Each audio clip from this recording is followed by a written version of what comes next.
Hey there, history lovers! Today, I'm taking you to the lush heart of the Caribbean, Saint Lucia, an island where volcanoes, empires, and local pride have shaped a story like no other. Let's dive into Saint Lucia's history, in just 3 minutes. First up, before the maps and flags, Saint Lucia was home to the Arawak, and later, the Carib peoples. They called it Iguanalao, or Land of the Iguanas. When Europeans showed up in the 1500s, these indigenous islanders weren't exactly rolling out the welcome mat. The Caribs fiercely held off foreign invaders for over 100 years. That's resilience. Now let's talk about drama. Picture this. From the 1600s onwards, Saint Lucia was the ultimate prize, tugged back and forth between France and Britain a whopping 14 times.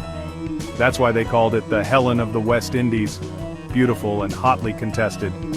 The French were first to really settle, but by 1814 the British finally locked it down and made Saint Lucia part of the British West Indies. Sugar plantations became big business, and tragically, that meant enslaved Africans powered the economy. But history doesn't stand still. Slavery was abolished in 1834. Freedom was a huge step, but Saint Lucians still faced tough times and major inequality. Over the decades, people rallied for more rights, better education, and a say in their own future. By the 1950s, Saint Lucia had its own government, and in 1979, it became a fully independent nation. Sir John Compton, the island's first prime minister, led the way. What about today? Since independence, Saint Lucia has built a stable democracy, and the economy is humming thanks to tourism, bananas, and offshore banking. And for a small nation, it's got some serious star power. 2 Nobel Prize winners economists Sir Arthur Lewis and poet Derek Walcott. Not bad for an island of just 180,000 people.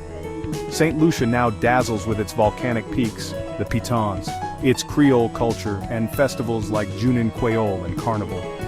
You'll hear English and Creole, taste a fusion of flavors, and feel the rhythm in the music and dance. It's a blend of African, French, and British heritage, and it's alive in every corner of the island.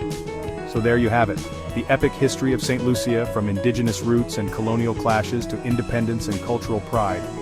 If you enjoyed this whirlwind tour, hit like, subscribe, and ring that bell for more history in 3 minutes. Mezi and Peel, thanks for joining me, and stay curious.